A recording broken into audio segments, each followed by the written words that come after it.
development here in Nigeria. And of course, I will be having the Punch newspaper, Nigerian Tribune newspaper, the Nation newspaper, and of course, the Cable NG up for review this morning. All right, we'll take a quick one here. We'll look quickly at the Nation newspaper. And of course, there are quite a number of headlines on the front page of the Nation. And this says, fresh controversy as Commissioner alleges forgery of Akeredolu's signature. All right, more story says, cash crunch, CBN raises the alarm over counterfeit bank notes. Kokori's last words, I will live hero's life even in that. All right, more stories here on the front page of the Nation newspaper this morning. 3.4 billion naira debt. Appeal court orders Makinde to pay ex-local government chiefs. We have more headlines. Dangote Refinery receives first consignment of 1 million barrels. Sanwo-Olu, we won't allow disruption of business in Lagos. Okay, and more stories here on the front page of the Nation. Tinubu optimistic of more investment from Shell in Nigeria. And in case you're just joining us, this is the Break It On Papers review here on your laughter dial 32 FM 94.9, and you're taking a look at the front pages of the national dailies in Nigeria this morning. And this says tampers flare as Tompolo's Tantita soldiers foil oil theft off Ondo coast. More headlines here. Why government will continue to borrow to fund budgets by DMO, that's the Debt Management Office. Cash crunch, CBN raises the alarm over counterfeit banknotes. All right, that appears to have been taken earlier. And that is some of the stories on the front page of the Nation newspaper this morning. And quickly we dive into the Punch newspaper front page. We have this one. Families face bleak Yuletide over rising food prices, fares orders. And of course, we also have this one. Obaseki calls for state police. Ekiti Hospital plans 80% allocation for medical equipment. More says landlady battles Anambra. Okay, landlady battles Anambra woman with hot water. All right, landlady baths Anambra woman with hot water. That appears to be on the metro side of the Punch newspaper this morning. We'll take a look at more stories. Police observe ex-NDDC boss orders of 118 million naira fraud. And more top news. We felt the world was coming to an end. Kaduna bombing survivors. Ogun Finance Director wife ended 3-day fast day. He was killed, as according to brother. And families face bleak Yuletide over rising food prices, first orders, and that appears to be the big story, the big headline story here on the front page of the Punch newspaper. We're taking more. 50 ladies showed interest in the after searching for love online polio survivor. All right, we'll take one more before leaving the front page of the Punch newspaper this morning. Oyedepo prayed for me. Oyedepo, okay, prayed for me to become minister. That's according to the Minister of Humanitarian Affairs, Betta Edu. Okay, we'll move over now to the Guardian newspaper. We also take a number of headlines here on the front page of the Guardian. And we have this Oladiwura Oladepo. Every woman should have knowledge of managing money effectively. Right, that story is embedded in the Guardian. And more says from the entertainment side, it says Afrobeat has capacity to stand test of time. Pissarro takes search for Eagles goalkeeper to South Africa, and that's a bit of sports there. 8 months after rights group seeks justice for slain Salami. And for slain Salami. Right, 8 months after rights group seeks justice for slain Salami. We also have more headlines. Bamidele celebrates Akpabio at 61. And we also have this one. Federalism, the answer. That is the question. Professor Egosa Osage is coming up with that. If federalism is the answer, what is the questions? Right, Professor Egosa Osage with that particular one. On the front page of The Guardian this morning, fiscal decentralization will move Nigeria forward. Akinwumi Adesina saying that. And of course, let's see if we can take one more story before Going straight to another paper, we have this one, gun attack on Sunshine Stars, and it's sport. And from the editorial side of The Guardian, Mohammed Christopher Ali, 1944 to 2023. All right, that's the much we can take with The Guardian this morning. Of course, we look at the Premium Times. The Premium Times also has a number of headlines here. Now, let's take a look at this one. Normal forgotten treatable fatal disease affecting Nigerian children. And this is talking about an exclusive. 3 artisanal miners die, 5 injured in Zafra mining accident. Akridolu's signature forged an official document. Ondo Commissioner alleges, I'm confused whether to go to Senate or remain minister. Lalong is saying that NJC rejects Governor Adeleke's acting chief judge nominee. Tinubu replaces NCDMB board management. More story says Nigeria has sufficient manpower for economic development. That's according to Tinubu. WHO warns against misuse of antibiotics. Lateef Adedimeji Mercy Aigbe orders failure or feature in movie about GBV. Right, Lateef Adedimeji Mercy Aigbe orders feature in movie about GBV, and that's from the entertainment side of the Premium Times. Israel Hamas Wall Alumni Association calls for permanent ceasefire, cautions Nigeria. And that's about it from the Premium Times. Okay, quickly, we also look at the cable NG for all the top stories this morning.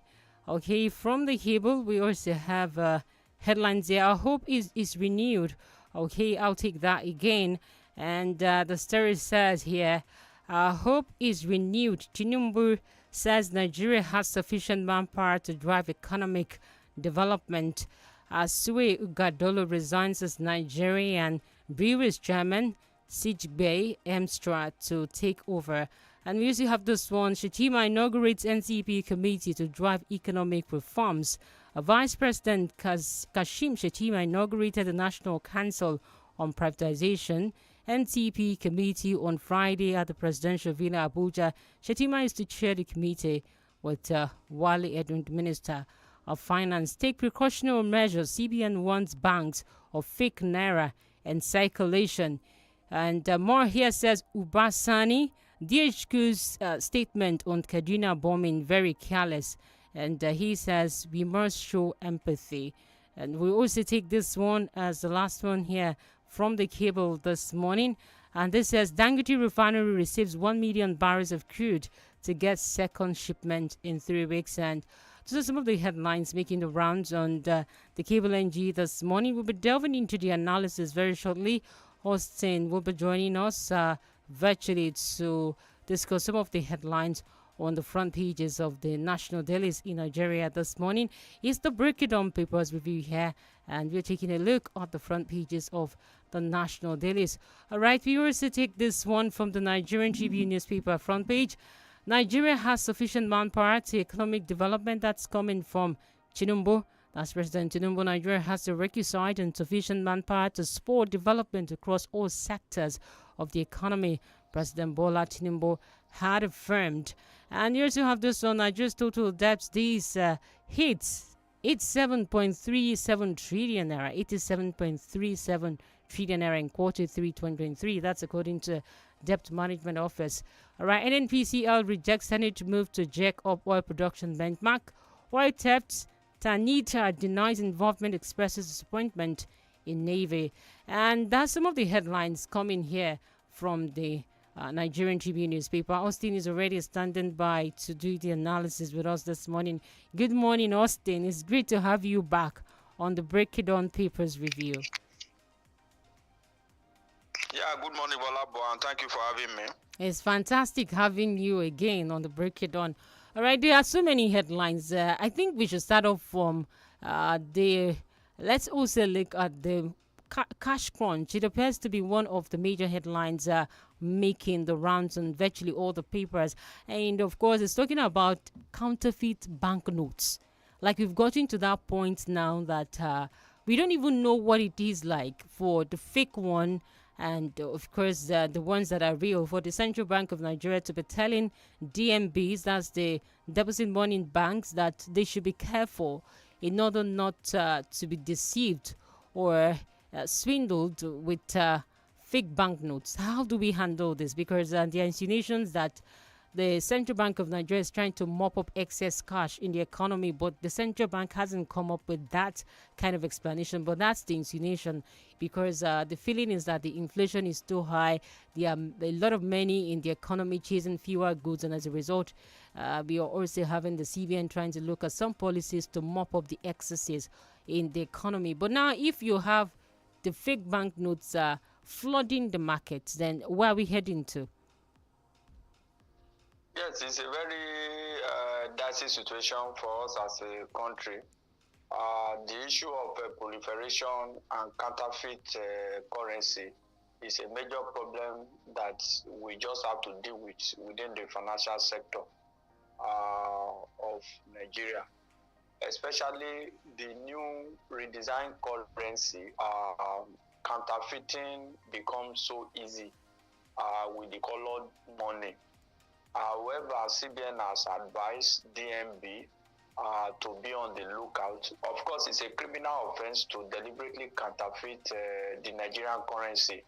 I think a session of the CBN has really need to be invoked to be able to deal with the situation.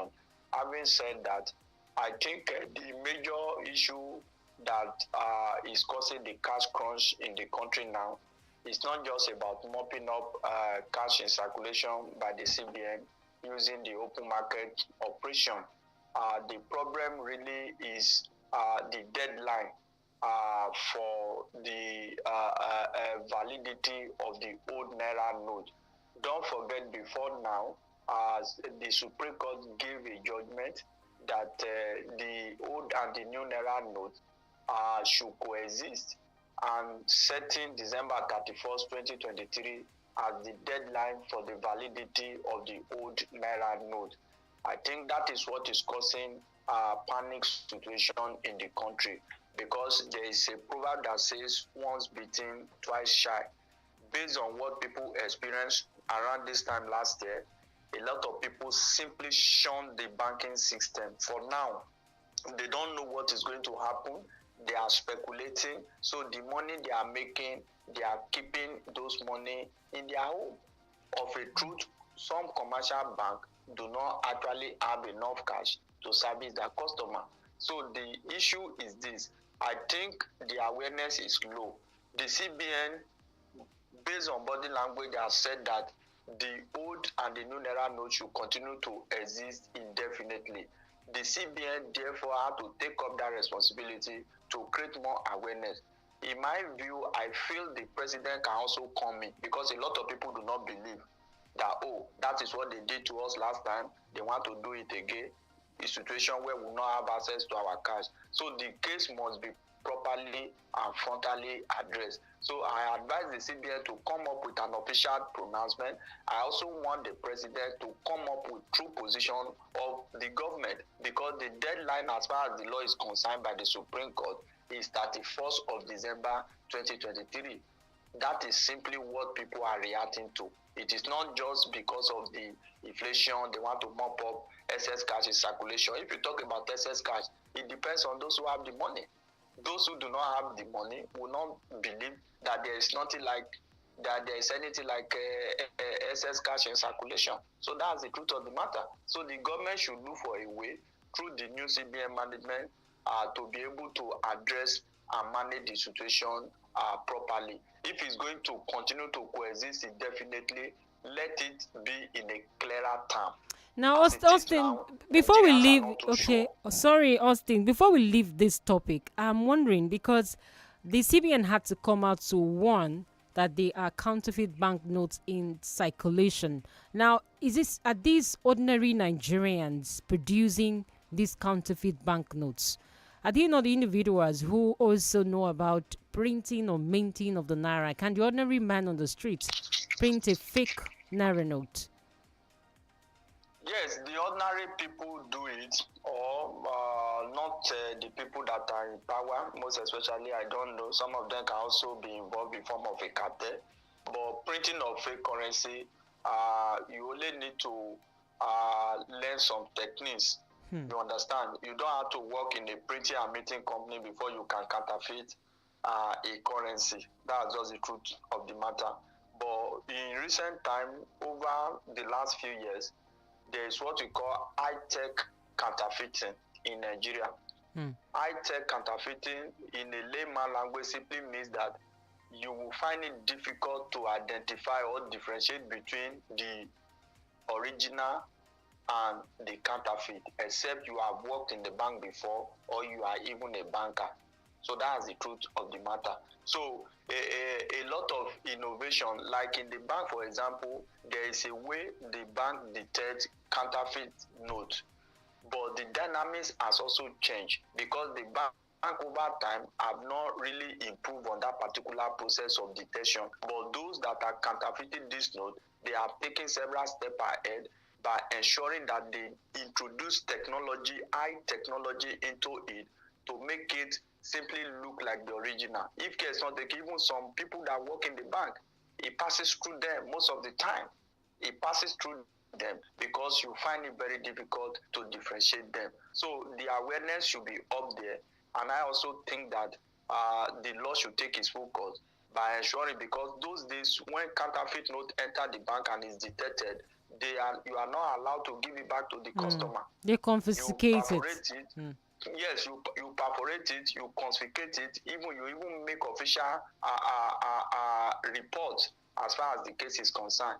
But today, a lot of things has changed. So the government through the CBN and even various deposit money bank should do more, because when you address the issue of counterfeiting, you are also protecting your staff, I mean the bankers now. All right, Austin, let's look at Ondo State. Akeredolu is still recuperating, and we don't know what is going on with his health.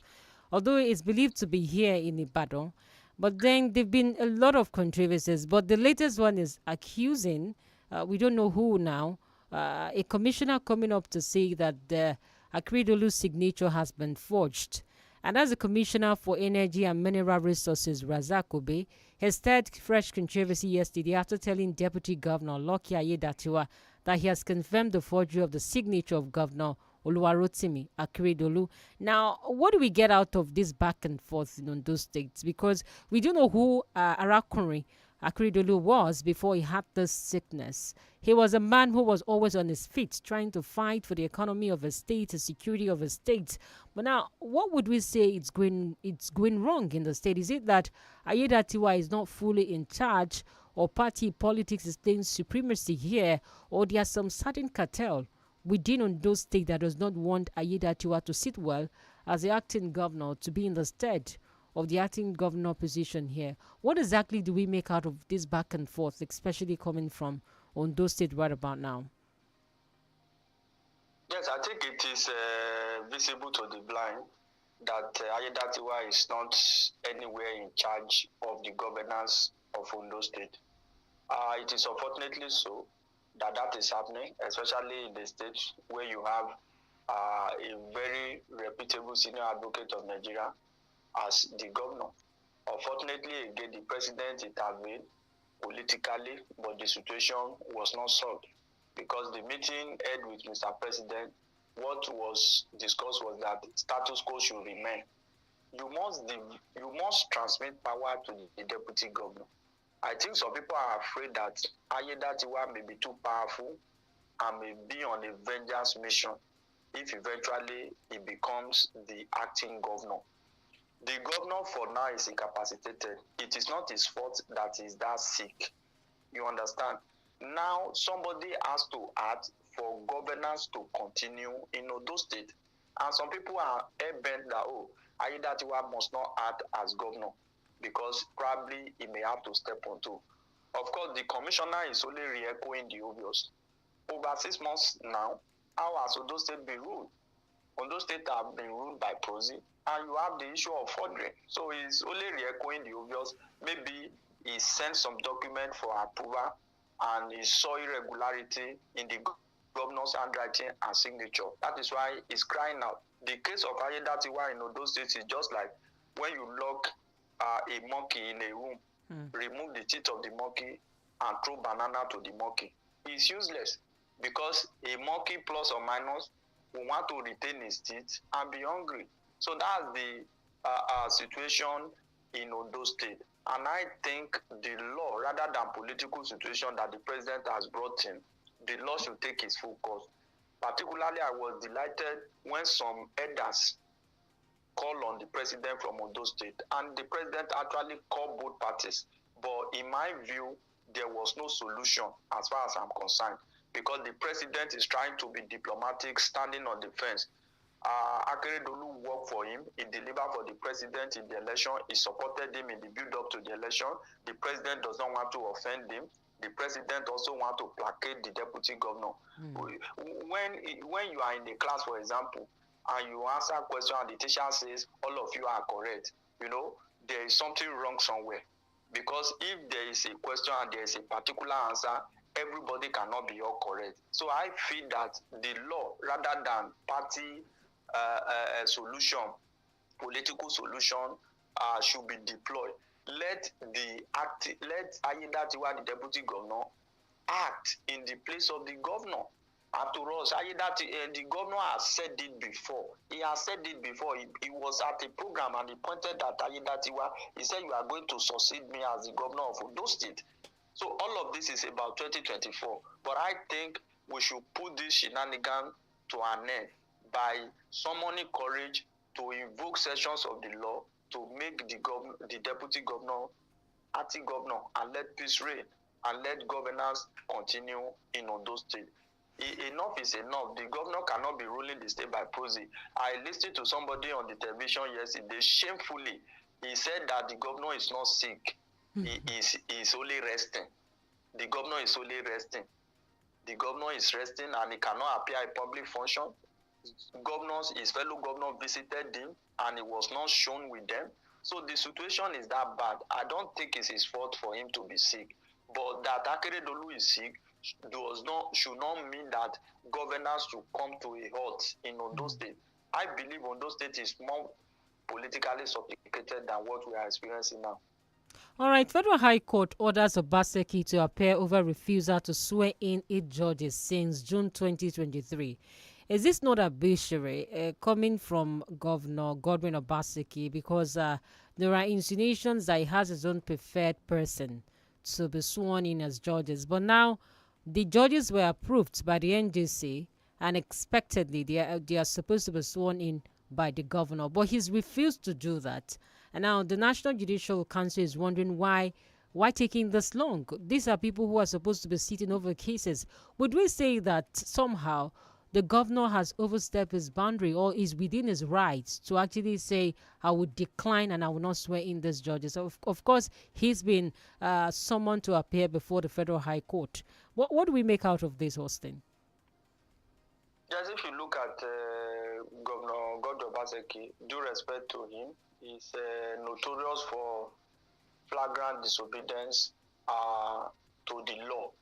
Don't also forget this, Obaseki refused to swear in, I think, close to 20 House of Assembly members. Can you still remember? Right. He swore in he inaugurated about 7 of them with motopark tout, wearing bedroom slippers to the chamber in the dead of the night during the crisis between him and Obaseki. Well, I don't see any solution coming because governors have always done this. Let me take you back to Rivers State in the case of Amechi. Because of vested interest, Amechi had to lock the court in Rivers State for 4 years. I hope you can still record that. Right. Because of a particular chief judge, he refused to swear in the chief judge, thereby granting judicial activity in that state.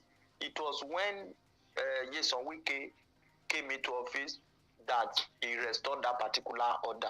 So this is what you find. We have seen governors before suspending the chief judge. Look at what just happened in Osun State, for example, where a governor, because of one political interest or the other, decide to remove the governor. But what happens to, but governor Austin, what happens to the principle of true federalism? Are we practicing true federalism? How come these governors are too powerful? And now they are so powerful to the extent that they decide to do whatever they like, and they come under immunity and say nobody can arrest them, nobody can persecute them, and they go on and on like that. And subsequent governors that you have similar attitudes. They don't give account of the operations in the state, even financial accounts. Now, how much more do we have true federalism in place to check and, of course, look at the balances and some of the excesses of some of these constituted authorities within state itself? Yes, apart from the issue of true federalism, we also look at the issue of separation of power, for example, because there's supposed not to be over-influence or undue interference. Some of these governors are worse off. If this case is a case of the federal government, you will see everybody on the street, you will see protests, you will see comments, you will see analysis. But some of these governors, some of them are semi-god in their respective states. They act as emperor, and they do things and they get away with it. This is what is practically happening in some of the states where there are vested interests, where you see a state governor removing the CJ, submitting reports to the NJC that, oh, I have removed the CJ in my state for he has committed one offense. I have investigated him, I have removed him. NJC sign the document. Meanwhile, the normal process is that if there are infractions, it is the NJC that would carry out investigation by itself. So it's unfortunate that we find ourselves in this particular mess. I believe that these politicians, the judiciary should have a way of punishing them. If you have a politician who is reckless, who often disregard the tenet of the rule of law, when they have interest in a case in court, you should also punish them with that. That is my personal view. Because look at the case of Amechi Adoto. Look at what he did at that time. A lot of governors like that, once they feel that, oh, the CJ is not on my side, look at Yaya Bello. He had to, because he had issue with the CJ of Kogi State at that time, I think Justice Ajana, he had to disconnect electricity to his official quarter. He disconnected electricity, he disconnected power to the official quarter of the CJ because the governor has an interest in a case in court. So all of this shenanigans, all of this abuse will stop. When we talk about abuse and disobedience to the rule of law, we focus more on the federal government. Meanwhile, look at judicial autonomy, for example. Look at local government autonomy. After that has been signed into law, state governors in Nigeria refuse to implement that. So some of them, they are worse off, as far as I'm concerned, than even the federal government that most of us oftentimes talk about. All right, let's go to Kaduna State, and of course, Uba Sani, who is the governor of the state, is blaming DHQ, that's the defense headquarters. So some of the statements that he made, and he said some of the statements were careless ones, and of course, they didn't show empathy, some sort. So he's saying, as a matter of fact, that regarding the airstrike at Tundun Biri community in Igbabi local government area of Kaduna State is something that shouldn't have happened. Now, this appears to be something that has happened. There is an aftermath. Should we expect more from Uba Sani at this point in time? Because this is actually not the first time we've seen instances like this happening in Kaduna State. It happened several years back, and it still happened again. And now the military is not saying that this is not from them. They actually took responsibility for this. What do we make out of what is going on in Kaduna State in terms of the level of insecurity? Is one of the reasons why El-Rufai is not a minister of the Federal Republic of Nigeria today. Now, for Uba Sani, is he a man who is ready to ensure that there's sanity in Kaduna beyond playing politics with words? Because some people will say the deed has been done. What next for the people of Kaduna State? Yes, let's hope Uba Sani will be able to do more in terms of security in Kaduna State. I want us to look at his statement very well. He was reacting to the statement, to the communique issued by the defense headquarters, which is the Nigerian military, not specifically against the Nigerian army. Because when the chief of army staff got to that place, he became emotional at some point. He said he accepted responsibility. So Ubasani even mentioned him in his statement that the statement from the DHQ is what is condemning.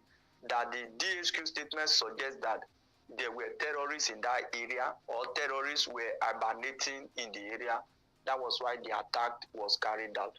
Now, the truth of the matter is this. It has always happened in Nigeria. Should it continue to happen? I will tell you no.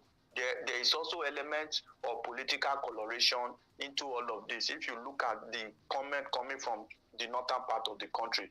But the truth of the matter is that the government must look for a way to ensure synergy between forces within the Nigerian military. It is very key. Now, I think that the Nigerian army specifically should stick to its area of core competence.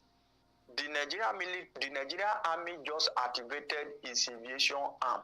This attack happened because there was no synergy. That's the truth of the matter. They actually got information of terrorists in those areas. But there's a difference between information and credible intelligence. When you get information, for example, you need to process that information into credible intelligence before you can carry out attack. And in my view, I believe that in any attack, because the government has given opportunity to every forces to begin to acquire armed drones, that will be detrimental. You can't use the life of the people to do training. For example, the Nigerian Air Force should have still been involved in this particular issue, because the purpose of that is that the air troop will be able to soften the target for the ground troop. Nigerian Army, for example, is their surface troop. So even if they want to advance the way the world is going now, to also have their aviation arm, it will take time. It is not something they do hurriedly. That is my point of view, because the Nigerian Air Force is reputable for accurate precision.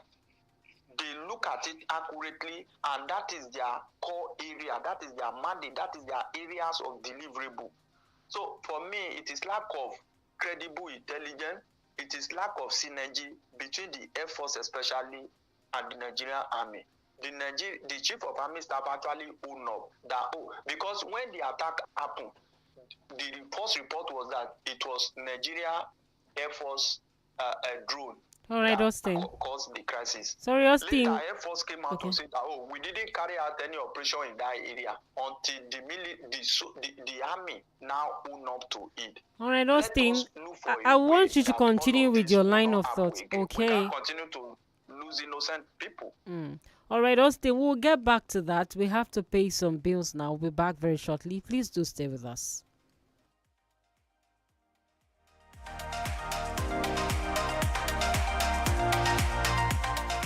Feel better about your life.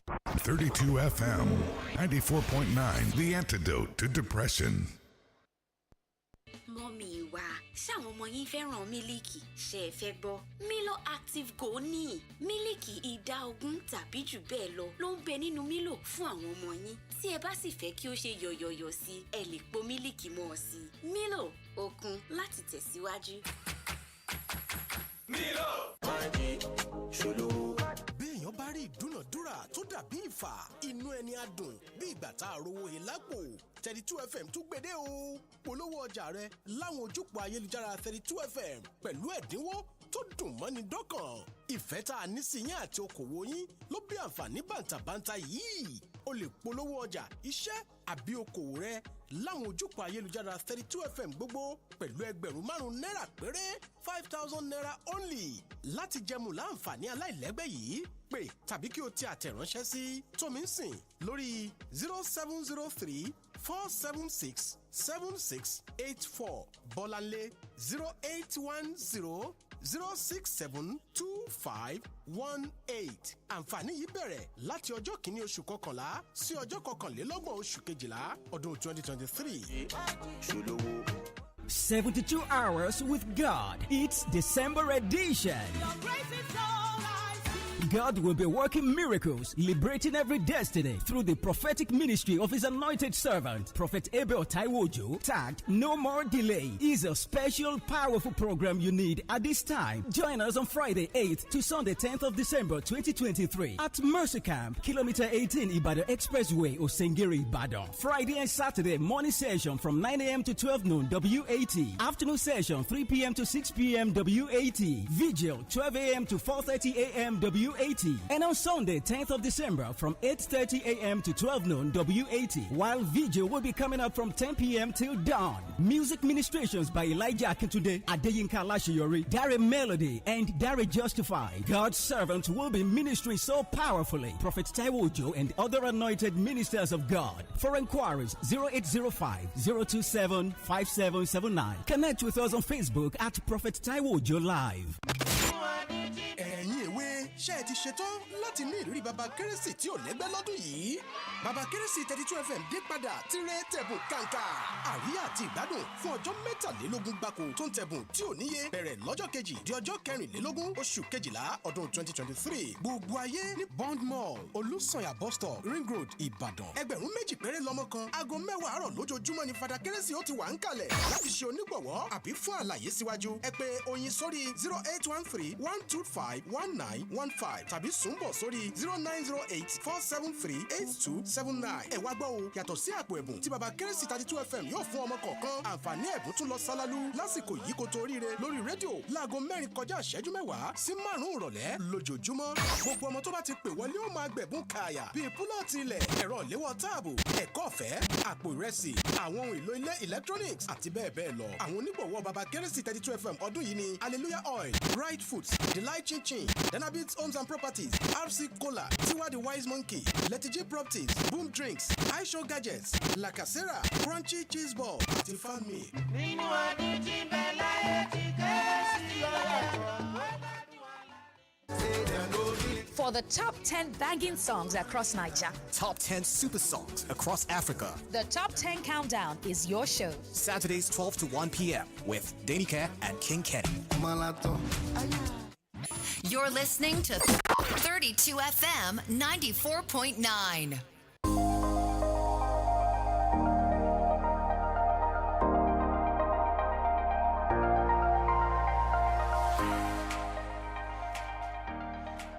All right, you're welcome back to Break It On Papers Review here on 32 FM 94.9. And my name is GBOLABO, Famous School. We've been speaking to Austin Odumu. He's been doing the analysis on some of the national dailies here in Nigeria.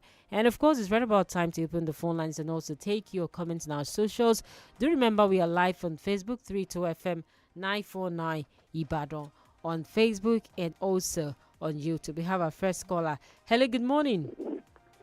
Good morning, I'm John Uzo. Thank you, Austin, this morning. Yes, I want to react to the governor of Kaduna State reaction, and I've said it that we should avoid politicizing this incident.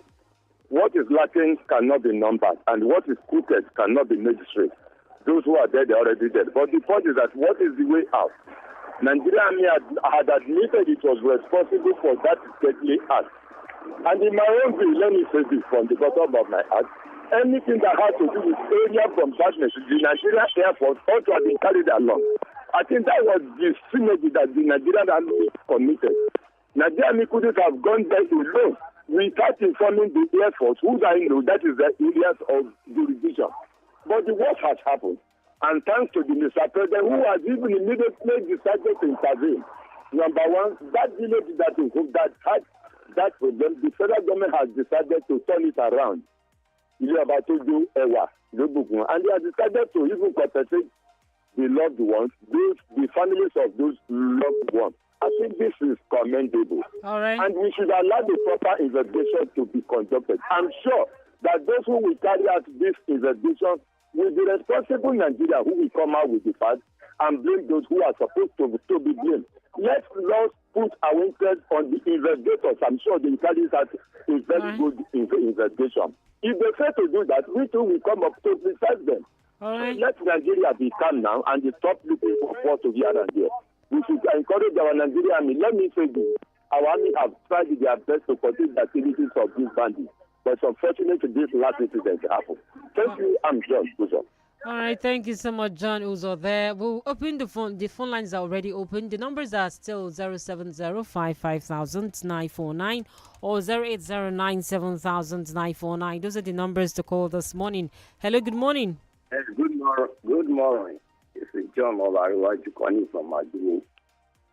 On the issue of Naira that is coming up now, like the analyst rightly said, I think federal government needs to come out officially to address the nation about this issue. It's like even if you want to collect money in the bank now, I'm not sure because the law has entered the bank, but the people around me told me that they did not even give the cash to the people like before again. So maybe people have been started suspicious about what happened at the time of a failure, and the government needs to come out and address this urgently.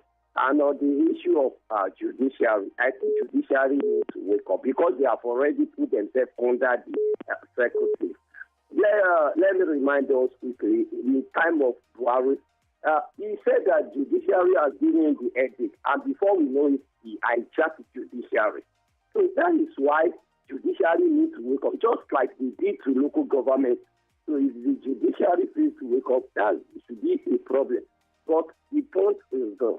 So if truly that they too they want to deliver themselves, I think they need to stop themselves in order for the executive to be controlling it. Right. Good morning. Good morning. Thank you so much for that. Hello, good morning. Hello, good morning. All right, the numbers again are still 070-550-949 or 080-970-949. Hello, good morning. Hello, GBOLABO. Good morning. Good morning. This is from here. All right, please go ahead. The Supreme Court have made a statement in November 30 that new notes and old notes should continue to exist indefinitely. Why people holding money? It is Supreme Court judgment that said 31st. But they now say it should continue. Why people holding money? They are just causing problems for themselves, for the masses, about state government. It is not the fault of governors. It is not the fault of the judges that the area people to the government. What is happening on your state? I call the Africa said the governor should pay the former local government chairman. The governor is not paying. Local government autonomy, nothing. Everything is there, local government throughout Nigeria. All right, Sean. Okay. Listen, your state government has now decided to rehabilitate 84 roads in Ibadan, 84 kilometers roads in Ibadan. It's only Ibadan in your state. No other roads in other parts of the people of other roads in your state. Think twice now. Have a nice time. All right, thank you so much for that. Hello, good morning. Good morning. Good morning. Can you hear me? Yes, loud and clear. Please go ahead. I'm Tony Brown. Okay. From Ibadan here. All right, please go ahead, Brown.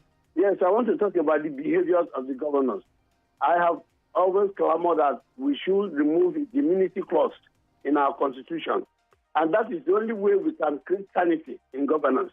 As long as the immunity clause remains in our constitution, the governors will continue to behave like emperor. Because who are they accountable for? Who is going to take? Nobody can challenge them. In the attitude, they can behave and say, you can't challenge me.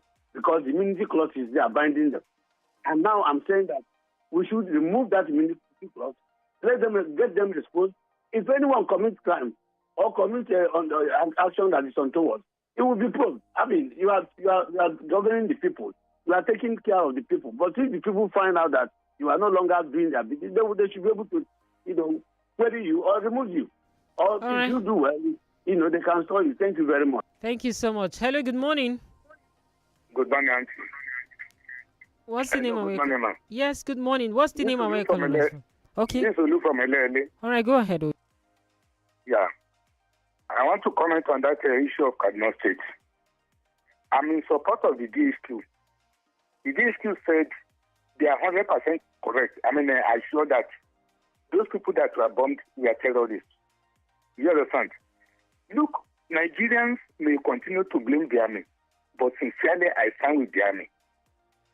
This part of this country, I don't know why this issue of terrorism continues to be there. And of course, if you will agree with me, this is how the way go against the Ejirika. When he was the chief of army staff, they say it's because he's an able man and he's killing them. You understand? When Jonathan employed these people that were fighting, what do you call them? Mercenaries. If you listen to the video recorded by the leader of that mercenary group, he said Buhari uncovered their secret, that they don't do that. All right. And immediately he came in, he sacked them. Okay. Do they still want to also return to the era where Sheikh Gumi will become the spokesperson of the terrorists? I do not believe that those people killed, that all of them are innocent. Okay. We may have few innocent one among them, but right. most of those that are killed are either terrorists or... All right, Olu, we have to go, and of course, our time is fast spent. We'll just take one comment on socials because our time is fast spent. We have this one. Good morning, Bolabo. And it says about the Ondo State political situation. Honestly, there's every indication that the cabals has hijacked Ondo State. And of course, that is coming from Raja Hafiz Abiola Raja. And that's too much we can take on the Break It On Papers review. Austin, your last word as we leave the studio. I think the Nigerian army goofed. That's just the point. Then on the cash issue, let the federal government create awareness. Not too many people are aware of the latest pronouncement of the Supreme Court that it can coexist indefinitely. So we need a lot of awareness as far as that is concerned. God bless Nigeria. All right. Thank you so much, Austin, for doing this with us. And of course, we take this and Baba Fendo comes up next. Bye for now.